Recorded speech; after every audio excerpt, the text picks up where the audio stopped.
I do have from time to time clients who want to buy freehold residential condominiums. I've had a few, so they come to me and after selling their property, they say, oh, my target is I want to buy a freehold condominium and this is my budget. So maybe it's 3 million, maybe it's 2.5, maybe it's 3.5. So, and they are different age group. Some can be young, some a little bit older, but they have this idea about freehold.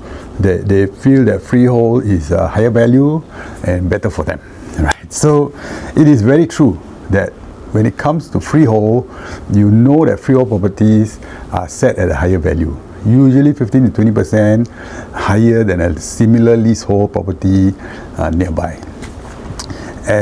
So that is value. So value, yes, definitely freehold condominiums hold a higher value. Then I always ask them the question, okay, I understand it's higher value, and now why do you think freehold is better other than value? And they say, oh, freehold will hold the value longer or maybe even go up in price. So that is also an important consideration. So I always ask them the question, how long do you intend to stay in this new home that you buy? Usually, some people more aware of lifestyle and so on, they might say, okay lah, maybe I'll stay 10 years, 15 years, 20 years. I think ballpark around 10 to 20 years is correct. And for the younger ones, I say, okay, so after 10 to 20 years, when you sell, then you want to upgrade. So obviously you want the value of your freehold condominium to go up as much as possible, so that when you're ready to sell and buy, you have the funds to buy your next property, whether it's an upgrade or maybe it's a downsize and so on. And they say yes. So we want value, and we want value growth as well.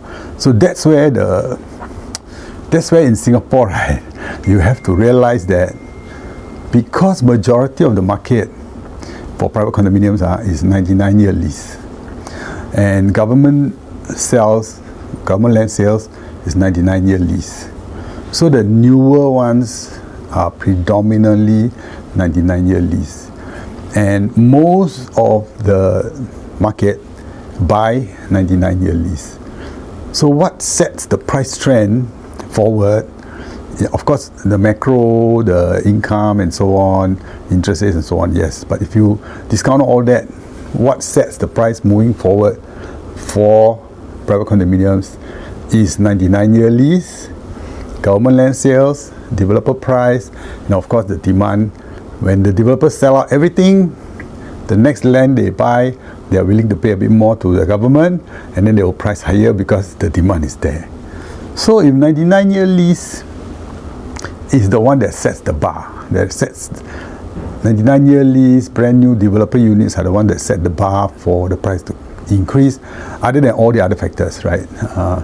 So we can use that as the benchmark. So I always tell my clients, 1,000 square feet 99-year new one versus 1,000 square feet freehold new one, you are going in at a higher price for the freehold, 15 to 20%. Then as we move forward, the price will climb together. So far I noticed that for the newer freeholds and the newer leasehold, the price growth is about the same. Which means that if your budget is $3 million to buy a freehold, you have to buy something smaller lah, because the price higher per square foot. Then you buy a 99-year lease, you can buy something bigger. So I ask them the question, do you want to have the 10-15 years? Do you want to have more space within the budget you have and still lock in a profit if the market trends upwards when you sell? Then the answer is yes. Then I'll say, okay, in that case, right, you must seriously consider 99-year lease, right? There are some people who buy freehold because they are thinking of generational wealth, right? Which means that over 2-3 generations they won't sell.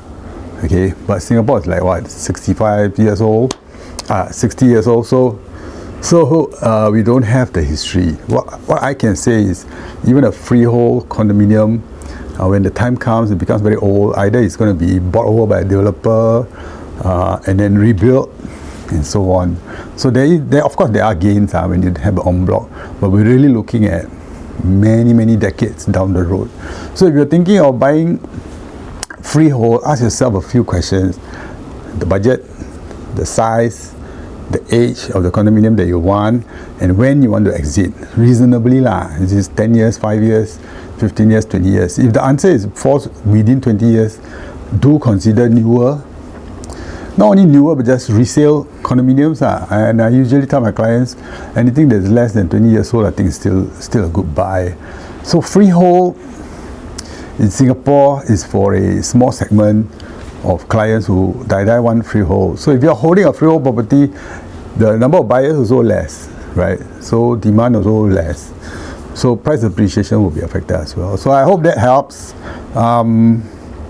Usually I go one by one with my customers. I just wanted to share with everyone about freehold and leasehold properties, condominiums.